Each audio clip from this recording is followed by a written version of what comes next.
Hey everybody, I just wanted to say thank you all for joining me today for today's speech. I just want to begin by saying it's truly amazing how much science fiction has become science fact. Over the past, just the century alone, we have made great leaps in scientific knowledge and breakthroughs. But one of the biggest controversies concerning that knowledge is that of cloning.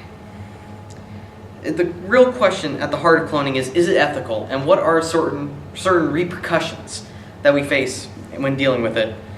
Ultimately, cloning it's a morally gray area that humanity should never tap into. In a survey conducted on my own free time using SurveyMonkey, the results were surprisingly a dead tie. 46.15% out of the 15 people surveyed said that it's always wrong, while 46.5% saying it's only wrong when a human is brought back. Well, clearly it's a subject ripe for debate.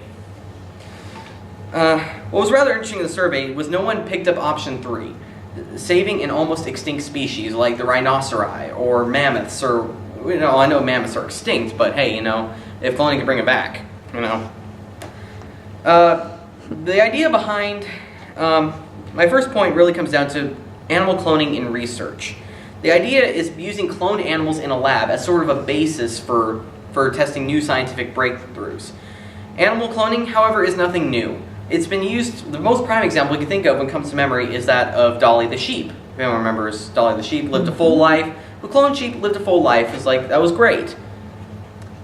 But the truth is, 53.3% said that using cloned animal research is not ethical.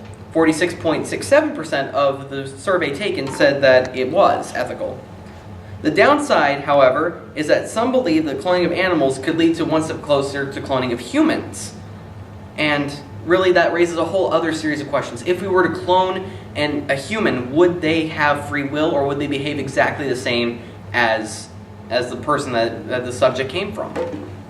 And so really that actually brings me to my second idea, which is free choice. Would it be existent or non-existent? The biggest problem is that we cannot truly determine how a clone would react because, well, we're humans. We have free will. I could choose to have an apple. My clone could choose to have a banana. It really is incomprehensible. We cannot truly determine it. They're not robots. They can make their own free choices. In terms of whether or not a clone would have free choice or make the same choice as its donor, 66% said it would behave differently than its donor. 33.3% of the people in the survey said that it would behave the same as its donor. So clearly, just by looking at statistics, we're talking about more people believing that it would have free will, which, that's a whole other subject you can get into altogether. But could cloning possibly be used for surgical purposes? Now, this is where things get interesting. The science behind cloning organs requires the harvest of stem cells from cloned embryos, rather than simply taking samples from an organ and then regrowing that organ. There is such thing as 3D printing of organs, but that's not exactly what you're talking about when it comes to cloning. In the same survey regarding the use of cloned organs, 93.3% of people actually said that yes, it would be ethical to use cloned organs, with, of course, the other remaining 6.67% saying that it was not ethical. The mindset was what I was talking about earlier. They think that it's dealing with just simply taking an organ and regrowing it. It's not that simple. It requires basically recreating the entire genealogy, the entire person, just to get that one organ. Which, of course, that raises the question of, would it be murder? Because, think about it. If I need a heart transplant, and I clone myself, I'd be removing the heart from that version of myself. It's like, yikes. In fact, you can actually look towards a lot of your science fiction movies and novels to see this subject. Normally it's action films or sometimes even horror movies. That's kind of a bit of a scary thing. Keeping all the statistics in mind, we move to our conclusion. To summarize, animal cloning for research could lead to one step closer to cloning humans. The choices a clone would make are really cannot be determined by simply just saying, oh, this would happen.